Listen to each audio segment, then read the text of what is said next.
Hello, ഇന്ന് നമുക്ക് വളരെ പെട്ടെന്നൊരു പിസ്സ തയ്യാറാക്കിയെടുക്കാം. അപ്പോൾ നമ്മുടെ ചാനൽ ആദ്യമായിട്ട് കാണുന്നവരുണ്ടെങ്കിൽ ഒന്ന് സബ്സ്ക്രൈബ് ചെയ്ത് സപ്പോർട്ട് കൂടി ചെയ്യാം കേട്ടോ. അപ്പോൾ ആദ്യം തന്നെ നമുക്ക് അരക്കപ്പ് അളവിൽ ബോൺലെസ് ചിക്കൻ എടുക്കാം. അപ്പോൾ അത് ചെറിയ കഷ്ണങ്ങളാക്കി മുറിച്ചെടുത്തിരിക്കുന്നതാണ്. അതിലേക്ക് ഒരു നുള്ള് മഞ്ഞൾപ്പൊടി, 1/4 ടീസ്പൂണോളം മുളക് പൊടി, മല്ലിപ്പൊടി, കുരുമുളക് പൊടി, ഉപ്പ്, പിന്നെ ഒരു 1/2 ടീസ്പൂൺ അളവിൽ ഇഞ്ചി വെളുത്തുള്ളി പേസ്റ്റും കൂടി ഞാനിതിൽ ചേർത്ത് കൊടുത്തിട്ടുണ്ടായിരുന്നു. ഇനി ഇതെല്ലാം കൂടി നന്നായിട്ടൊന്ന് മിക്സ് ചെയ്തെടുക്കാം. ഇനി നമുക്കൊരു 15 മിനിറ്റ് നേരം ഇതൊന്ന് മാറ്റി വെക്കാം. ഇനി ഞാൻ ഒരു 5 കഷ്ണം ബ്രെഡ് എടുത്തിട്ടുണ്ട്. അതിലേക്ക് ഒരു മുട്ട പൊട്ടിച്ചത് ഒഴിച്ചു കൊടുക്കുകയാണ്. ഇനി ഇതിലേക്ക് തന്നെ 1/4 കപ്പ് അളവിൽ പാൽ അതുകൂടി ചേർത്ത് കൊടുക്കാം. അപ്പോൾ നമ്മുടെ ബ്രെഡ് നന്നായിട്ടൊന്ന് കുതിർന്ന് വരണം.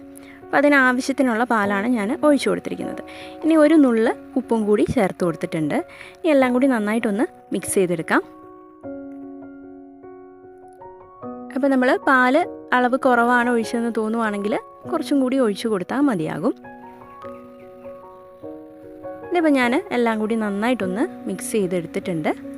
അപ്പോൾ ഈ ഒരു പാകത്തിന് വേണം നമ്മളിത് റെഡിയാക്കി എടുക്കാനായിട്ട്. ഇനി ഇതാ ഈ ഒരു പാനിലേക്ക് ഞാൻ 1 ടീസ്പൂണോളം ഓയിൽ ഒഴിച്ച് കൊടുത്തിട്ടുണ്ട്. ഇനി ഇതിലേക്ക് നമ്മൾ നേരത്തെ റെഡിയാക്കി വെച്ചിരുന്ന ചിക്കനും കൂടി ചേർത്ത് കൊടുക്കാം. നമ്മുടെ ചിക്കൻ നന്നായിട്ടൊന്ന് ഫ്രൈ ചെയ്തെടുക്കണം. അപ്പോൾ നമ്മുടെ ചിക്കൻ നന്നായിട്ട് ഫ്രൈ ആയിട്ടുണ്ട്. ഇതിനി വേറൊരു പാത്രത്തിലേക്ക് മാറ്റാം. ഇനി ഈ പാനിലേക്ക് തന്നെ നമ്മൾ റെഡിയാക്കി വെച്ചിരുന്ന ബ്രെഡിൻ്റെ കൂട്ട് അതുകൂടി ചേർത്ത് കൊടുത്തിട്ട് ഇതുപോലെ സ്പൂണും കൊണ്ട് നന്നായിട്ടൊന്ന് പരത്തി കൊടുക്കാം. ഒരു റൗണ്ട് ഷേപ്പിലായിട്ട് ഇതുപോലെ ഒന്ന് പരത്തിയെടുക്കുക. ഇനി 1 മിനിറ്റോളം ഒന്ന് അടച്ച് വെച്ച് ലോ ഫ്ലെയിമിൽ വെച്ച് കൊടുക്കാം. ഇപ്പോൾ ഒരു വശം നന്നായിട്ട് കുക്കായി വന്നിട്ടുണ്ട്.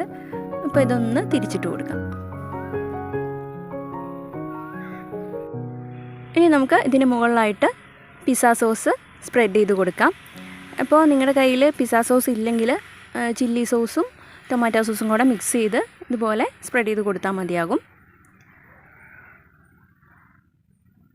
ഇനി ഞാനിതിന് മുകളിലായിട്ട് കുറച്ച് ചീസും കൂടി വെച്ച് കൊടുക്കുകയാണ്. അപ്പോൾ ചീസൊക്കെ നമ്മുടെ ഇഷ്ടത്തിനനുസരിച്ച് വെച്ച് കൊടുക്കാം. ഇനി നമ്മൾ നേരത്തെ ഫ്രൈ ചെയ്ത് വെച്ചിരിക്കുന്ന ചിക്കനും കൂടി വെച്ച് കൊടുക്കാം. ഇനി കുറച്ച് സവോള ഇതുപോലെ കഷ്ണങ്ങളാക്കി മുറിച്ചത്, കുറച്ച് ക്യാപ്സിക്കം, ടൊമാറ്റോ, ഇഷ്ടമുള്ള വെജിറ്റബിൾസൊക്കെ നമുക്കിതുപോലെ വെച്ച് കൊടുക്കാവുന്നതാണ്.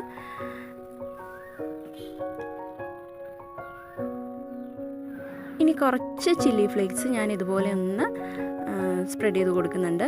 അപ്പോൾ ഇതിന് പകരം വേണമെങ്കിൽ ഒറിഗാനോ ആണെങ്കിലും ചേർത്ത് കൊടുക്കാം. അതല്ല രണ്ടും കൂടി ചേർത്താലും കുഴപ്പമൊന്നുമില്ല. ഇനി കുറച്ച് ചീസും കൂടി മുകളിലായിട്ട് വെച്ച് കൊടുക്കാം. ഇതൊന്ന് അടച്ച് വെച്ച് ലോ ഫ്ലെയിമിൽ ഒരു 2-3 മിനിറ്റ് വരെ ഒന്ന് വെച്ച് കൊടുക്കാം. നമ്മുടെ ചീസ് ഒന്ന് മെൽറ്റ് ചെയ്ത് കിട്ടിയാൽ മതിയാകും. ഇപ്പം നമ്മുടെ പിസ്സ റെഡി ആയിട്ടുണ്ട്. വളരെ ഈസി ആയിട്ട് നമ്മൾ റെഡിയാക്കി എടുത്തല്ലേ. അപ്പോൾ എല്ലാവരും ഒന്ന് ട്രൈ ചെയ്ത് നോക്കുക. ഇഷ്ടമാവുകയാണെങ്കിൽ നമ്മുടെ ചാനൽ ഒന്ന് ലൈക്ക് ചെയ്യുക, ഷെയർ ചെയ്യുക, സബ്സ്ക്രൈബ് ചെയ്യുക.